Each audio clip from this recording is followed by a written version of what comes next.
What's up? And we are still here in Boracay. So currently it is 10 minutes before 6 p.m. So ngayon guys is magta-try tayo ng dinner buffet sa Laud Restaurant na located sa Station X sa mismong U Hotel. I forgot kung magkano. So we're gonna talk more about the rates at syempre papakita ko sa inyo kung ano meron, kung ano yung mga siniserve nila doon. So dinner buffet siya guys again, and kapag magta-try kayo doon sa Laud Restaurant, make sure na nakapag-reserve kayo at least a day before kasi most of the time they are fully booked. So we'll see kung anong meron doon. And gagawin lang natin from here sa resort natin or sa hotel, lalakarin lang natin hanggang doon sa main road, tapos magta-tricycle tayo. Tara, mag-Boracay daily tayo guys. And as you can see, this is Boracay. Look at the sun. Ang ganda guys. Ganda guys ng araw. Ay, nakakatuwa. And by the way guys, ayan, as you can see, pag mga ganitong oras talaga, tinatao na dito sa mismong beachfront. Kasi nga, gusto nilang ma-experience at makita yung view, yung sunset view, tsaka golden hour dito sa Boracay. Pero since naka-reserve tayo guys ng 6 p.m. dun sa dinner buffet natin, 10 minutes na lang before 6. Marami pa naman tayong araw bukas, like bukas and the next day para ma-witness yung sunset view. So again, from GT Hotel, Boracay, daan tayo ng D-Mall, going to the main road, tapos magta-tricycle lang tayo, 15 pesos. Going to Station X sa U Hotel, and then we'll see kung anong mga pagkain ang si-serve doon para at least meron kayong comparison kung nakapag-try kayo ng dinner buffet sa ibang resto. Ayan guys, ang daming tao. And yun pala guys, karamihan sa mga resto dito, especially mga beachfront resort na may mga resto, nag-o-offer sila ng mga happy hour. So normally ano yun, usually mga buy one take one drinks, which is sobrang worth it. Dito tayo dahil sa may Andox na side. Ayan guys, ang Andox. Siyempre pagkakain kayo guys dyan sa Andox, huwag na huwag kayong mahihiya. So kapag pupunta kayo ng Boracay, huwag kayong mahihiya kung kakain kayo sa Andox, no? Kung nagtitipid kayo, it's part of your travel. May mga times talaga na kailangan nyo magtipid. Pero kasi baka may magsabi sa inyo na pumunta kayo ng Boracay para lang mag-Andox. Well, dead ma, at least kayo nakapag-Boracay, sila hindi, o diba? Ito naman yung Mang Inasal, halos magkatapat lang sila ng Andox. Sakto guys, hindi tayo nakapag-lunch. Tapos kasi kanina, nag-ano tayo, di ba? Nag-hop on, hop off experience. Tapos wala. As in, wala tayong lunch talaga. Wala rin tayong breakfast. So ngayon, babawi tayo ng dinner.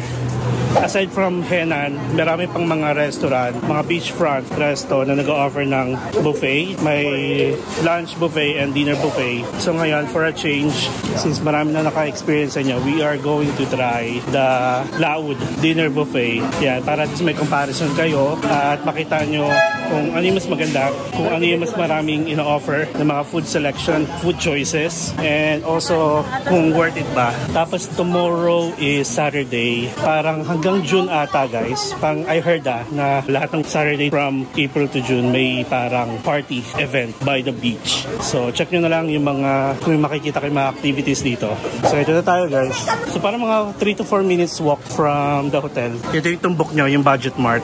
Tapos sobrang sakit na pa ako guys kasi di ba kanina nagano tayo kung napanood yung ating hop on hop off, puro lakad. So parang gusto ko magpa foot massage later.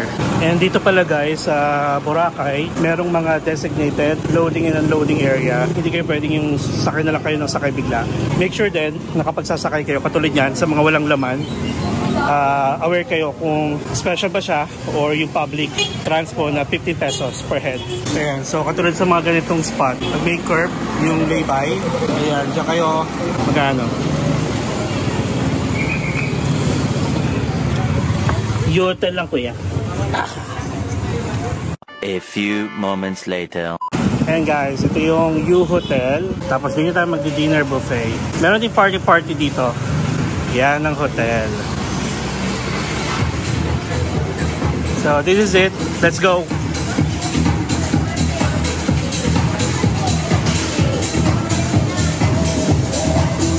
And guys,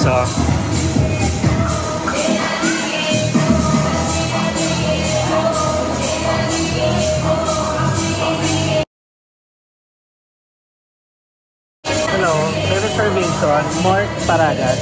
One lang. Ha? You have birthday niyo po ba? Hindi naman. Solo lang kasi talaga. Gusto ko na ma-experience. Mag-full access po ba kayo, sir? Bayad na rin. 799. Pwedeng card. I-accept card. So yung 799 may full access na rin or additional? Additional 100 pesos na, sir, for the full access. And then, nagpo-provide din po kami ng full towel and then you can use our full facility po. Okay. Label. Hindi naman lahat na pati drinks. Pati drinks. Yung alcoholic drink, sir, is ano po siya, separate bill. Per order talaga.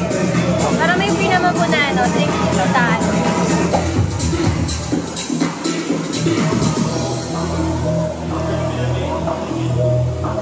Thank you. Okay, guys.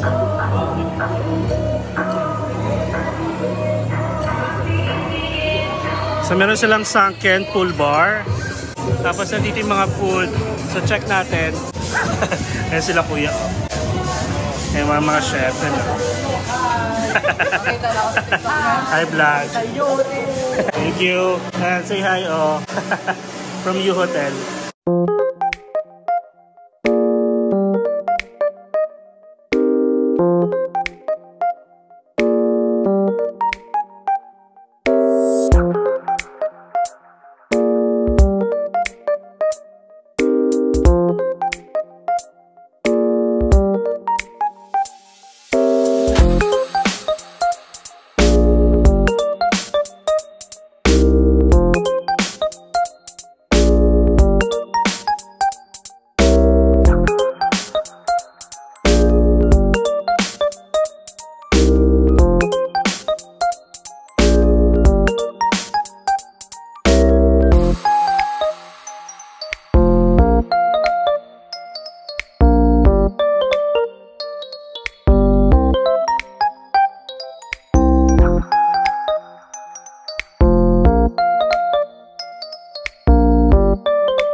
Medyo maingay.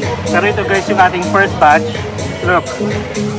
May Shanghai, merong baked scallop, may crispy pata, may binagoongan, may beef, merong rice. Ayan. Sabi ko nga kanina guys, hindi pala ako makain. Na-excite ako sa crispy pata, sa binagoongan, at saka sa baked scallop. Parang feeling ko perfect na to. Look at the view. Try natin yung binagoongan. Bet na bet ko yung binagoongan.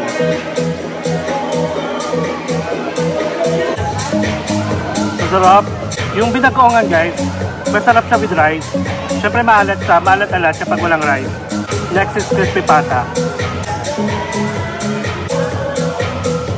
Guys, parang panalo dito. Beef.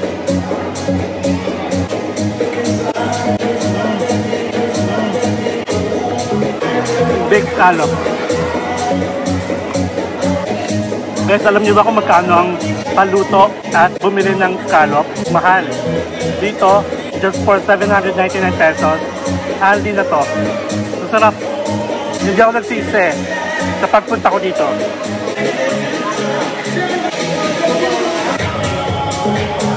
Pili ko makakarami ako ng baked scallop. So, tapos mababait yung mga staff dito. Crispy pata, Shanghai. Malasa naman guys yung Shanghai, pero hindi na siya crispy. So guys, mahilig tayong mag-buffet, breakfast or dinner buffet. Looking at the menu or yung mga food choices, ngayon pala masasabi ko na worth it yung 799 ninyo. So ngayon, I'm done with the first batch or first round. We're gonna try the second round. So by the way guys, yung sa 799 na price ng buffet, mag-a-add lang kayo ng 100 pesos. May free access na rin kayo sa pool. Ayan nakikita nyo, para kung gusto yung langoy, tapos kain, langoy, kain. And then, yung sa drinks naman, ang kasama lang nito guys is juice and water. Pag gusto nyo ng mga liquor or mga alcoholic drink, per order siya. Okay guys, so round 2, Meron yung crab, pero parang hindi ko feel mag-crab. Pero meron ding butter garlic shrimp. And then, meron talong. Tapos meron din kuhol. Pero yun yung mga hindi ko itatry. Baka malansa. Pero dito pa lang guys sa baked scallop, crispy pata, tsaka binagoongan. Parang worth it na ako. Okay na ako. So guys, hinipon ko yung mga scallop.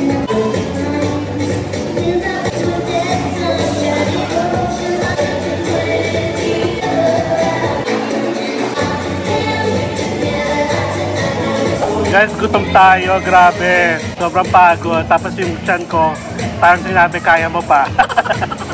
Look at this,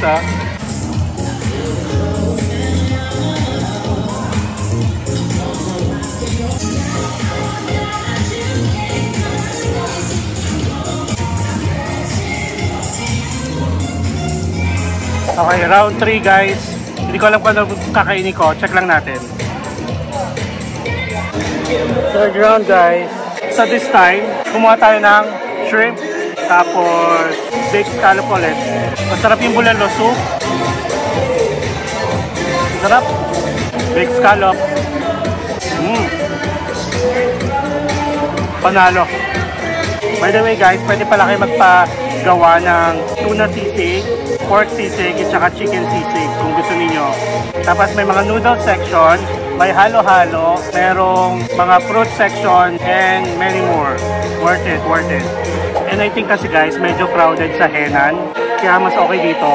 Friday night, pero hindi sa puno. A few moments later. I-rate ba natin yung mga food nila? Itong creamy baked scallops, panalo. Gusto ko kasi ng scallops. Siyempre, crispy pata, pampa-high blood. Pero okay din, crispy yung balat. Mahilig ako sa chicken, pero hindi ko na siya tinry kasi nasawa na ako sa chicken. Itong roasted beef guys, with this sauce, panalo.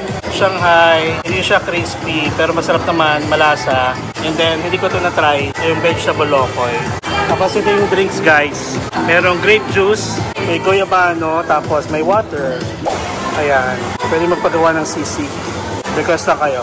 If you want tuna, chicken, pork, or beef. Tapos ito may mga noodles. Noodles is life. Tapos ito, halo-halo.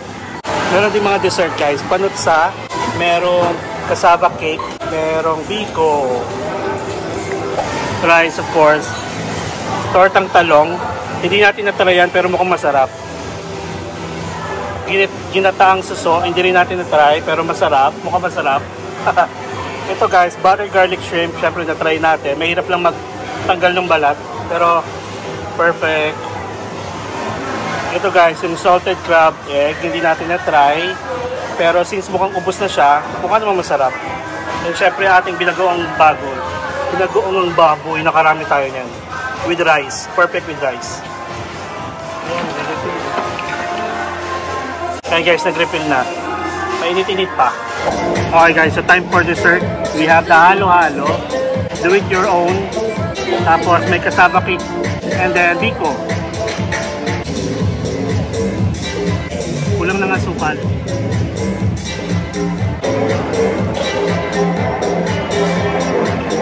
Perfect.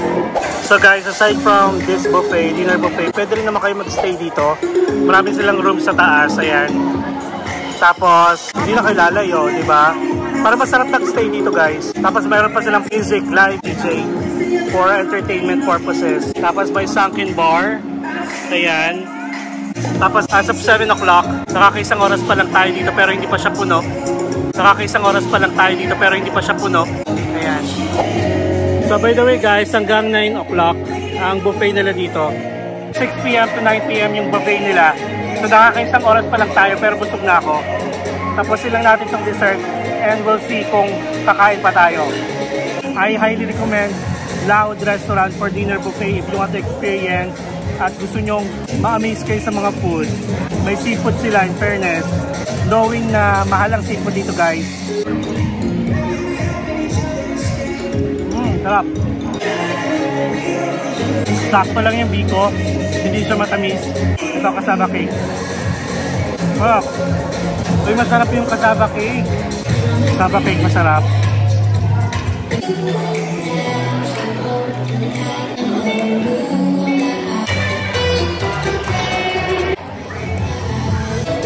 Let's cheers for the night.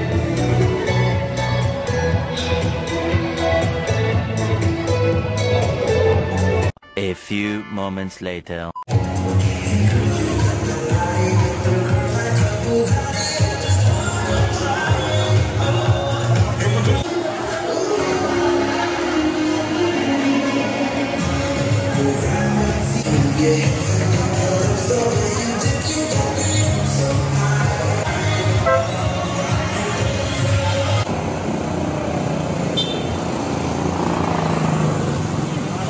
Hello guys! So ayan, nakauwi na tayo. Galing tayo ng Laod Restaurant kung saan tayo nag-dinner buffet sa may U Hotel.